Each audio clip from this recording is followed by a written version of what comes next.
గోకర్ణ వెళ్ళాలంటే చాలా మంది సజెస్ట్ చేసే బెస్ట్ టైం నవంబర్ టు ఫిబ్రవరి.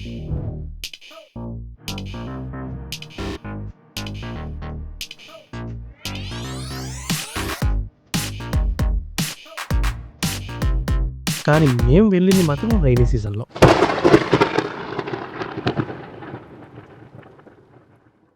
మా ఫ్యామిలీతో వెళ్ళిన ఈ 4 డేస్ ట్రిప్‌లో మేము చేసిన మిస్టేక్స్ ఏంటి? అసలు వర్షాకాలంలో వెళ్ళొచ్చా? మాకు టోటల్‌గా ఎంత ఖర్చయింది? అన్నీ డీటెయిల్డ్‌గా ఈ వీడియోలో క్లియర్‌గా చెప్తా చూసేయండి. గోకర్ణకి రోడ్, ట్రైన్ లేదా ఫ్లైట్ ఎలా అయినా వెళ్ళొచ్చు. మేము హైదరాబాద్ నుంచి హుబ్లీకి ట్రైన్‌లో వెళ్ళాం. అప్రాక్సిమేట్‌లీ 4000 అండ్ రిటర్న్ కూడా 4000 రూపీస్ అయింది. ఈ ట్రిప్ ప్లాన్ చేసేటప్పుడు నేను చేసిన ది బెస్ట్ థింగ్ 4 డేస్‌కి క్యాబ్ మాట్లాడుకోవడం. హుబ్లీ రైల్వే స్టేషన్ పికప్ నుంచి మళ్ళీ హుబ్లీ డ్రాపింగ్ వరకు నేను 17,000 రూపీస్ పే చేశా. మా డాడీకి డివోషనల్ ప్లేసెస్ అంటే ఇష్టం కాబట్టి రైనీ సీజన్‌లో వాటర్ యాక్టివిటీస్ ఎలాగూ క్లోజ్ అయి ఉంటాయి కాబట్టి ట్రిప్‌ని డివోషనల్ సైడ్ ప్లాన్ చేశా. హుబ్లీ నుంచి జర్నీ స్టార్ట్ చేసి చుట్టూ గ్రీనరీని ఎంజాయ్ చేస్తూ అప్సరకొండ రీచ్ అయ్యాం. మా పేరెంట్స్‌ని ఒప్పించి కష్టపడి కిందకి తీసుకొని వెళ్ళాను. కానీ ఒక్కసారి వాటర్ ఫాల్స్ చూసి ఇది వాటర్ ఫాలా? ఇదేం వాటర్ ఫాల్ అనిపించింది. రియాలిటీ కంటే హైప్ ఎక్కువ ఇచ్చారనిపించింది. కాకపోతే ఆ చల్లటి నీళ్ళలోకి దిగి ఫుల్ ఎంజాయ్ చేశాం.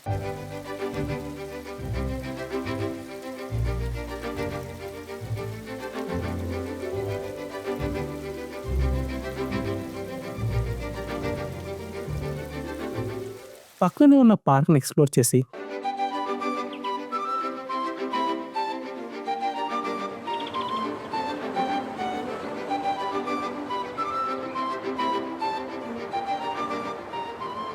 కాస్త రిలాక్స్ అయ్యి అక్కడి నుంచి ఆఫ్టర్‌నూన్ మీర్జాన్ ఫోర్ట్‌కి వెళ్ళాం. ఈ ఫోర్ట్‌కి ఒక హిస్టరీ ఉంది. 16థ్ సెంచరీలో పెప్పర్ క్వీన్ చెన్నభైరవ దేవి దీనిని కట్టించారు. ఇక్కడ వెజిటేషన్ చాలా రిలాక్సింగ్‌గా ఉంది.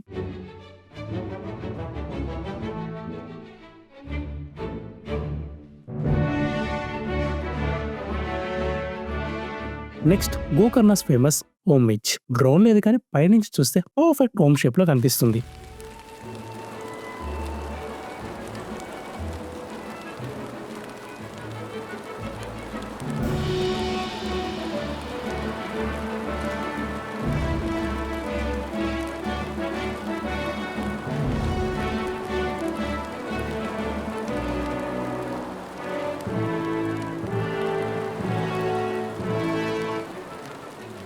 డే 1 నైట్‌కి 1500 రూపీస్‌కి గోకర్ణ మహాబలేశ్వర టెంపుల్ దగ్గర రూమ్ తీసుకున్నాం. ఫ్రెష్ అప్ అయి అలా night time temple streets explore చేశాం.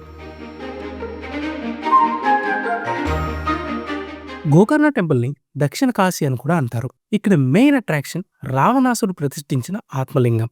మార్నింగ్ 5 AM నుంచి 10 AM వరకు టెంపుల్‌లో స్పెషల్ పూజ చేసుకొని డొనేషన్‌గా 15,901 రూపీస్ పే చేశా.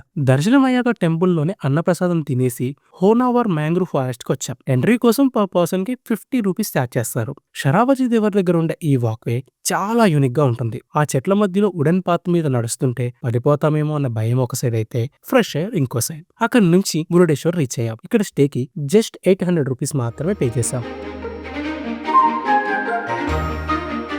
మురుడేశ్వర్లో హైలైట్ ఆ శివుని స్టాచ్యూ. కానీ మిస్ అవ్వకుండా చూడాల్సింది 18 ఫ్లోర్స్ ఉండే రాజగోపురం. జస్ట్ 10 రూపీస్ టికెట్ తో లిఫ్ట్ లో గోపురం పైకి వెళ్ళొచ్చు.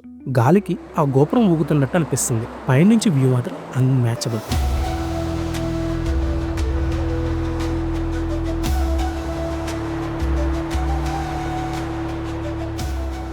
కేరళ స్టైల్లో ఉండే మూకాంబిక టెంపుల్కి వెళ్ళి అమ్మవారి దర్శనం చేసుకున్నాం.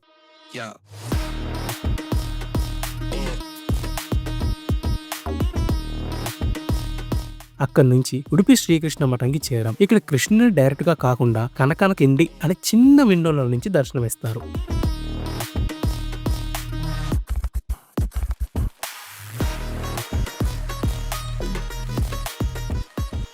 ఈవినింగ్ కి ధర్మస్థల చేరాం. టెంపుల్ మెయింటెనెన్స్ అయితే నెక్స్ట్ లెవెల్ ఉంది. మా ఫాదర్ ఏజ్ ని కన్సిడర్ చేసి క్విక్ గా దర్శనం చేపించారు. డే 3 స్టే కోసం 1500 రూపీస్ అయినా స్టే మాత్రం చాలా ప్రీమియం గా ఉంది. మార్నింగ్ సర్పదోష నివారణకి ఫేమస్ అయిన కుకే సుబ్రహ్మణ్య స్వామి దర్శనం ఫినిష్ చేసుకొని టెంపుల్ బయట మౌంటైన్స్ మీద క్లౌడ్స్ మాత్రం పైసా వసూలు వ్యూ. హెవీ రైన్ వల్ల శృంగేరి స్కిప్ చేసి డైరెక్ట్ గా హుబ్లీ రీచ్ అయ్యాం. Hubli railway station has the longest platform in India. మా డ్రైవర్ ప్లాట్ఫామ్ నెంబర్ 12 దగ్గర డ్రాప్ చేయడం వల్ల పేరెంట్స్ ని బగీలో పంపించాం. కానీ లగేజ్ ఎలో లేకపోవడం వల్ల నేను మా సిస్టర్ లగేజ్తో లగెత్తాం. మా అమ్మ పెట్టిన దండాలకి ఆ కుకే సుబ్రహ్మణ్య స్వామి ఆ రోజు నుంచి ట్రైన్ 1 అవర్ రీషెడ్యూల్ అయ్యేలా చేశాడు. కరెక్ట్గా మేము ట్రైన్ ఎక్కడం, ట్రైన్ స్టార్ట్ అవడం జరిగింది. ఈ 4 డేస్ ట్రిప్‌లో ఫుడ్‌కి అండ్ అదర్ ఎక్స్‌పెన్సెస్‌కి 5000 వరకు ఖర్చయ్యాయి. టోటల్‌గా మాకు 50,000 రూపీస్ ఖర్చయింది. గోకర్ణ టెంపుల్ దగ్గర రూమ్ తీసుకోవడం బిగ్గెస్ట్ మిస్టేక్ అనిపించింది. మెయిన్‌నెస్ అస్సలు బాగాలేదు. Better to go for a good stay near by. మన ఆంధ్ర స్టైల్ ఫుడ్ కాదు కాబట్టి నాకైతే అస్సలు నచ్చలేదు. సో ఇదండి మా ట్రిప్. రైనీ సీజన్‌లో నేచర్ బ్యూటీ పీక్‌లో ఉంటుంది కానీ పేరెంట్స్‌తో ఉన్నప్పుడు కొద్దిగా రిస్క్ చేయక తప్పదు. So plan accordingly. మీరెప్పుడైనా గోకర్ణ వెళ్లారా? వెళ్ళుంటే కామెంట్ చేయండి.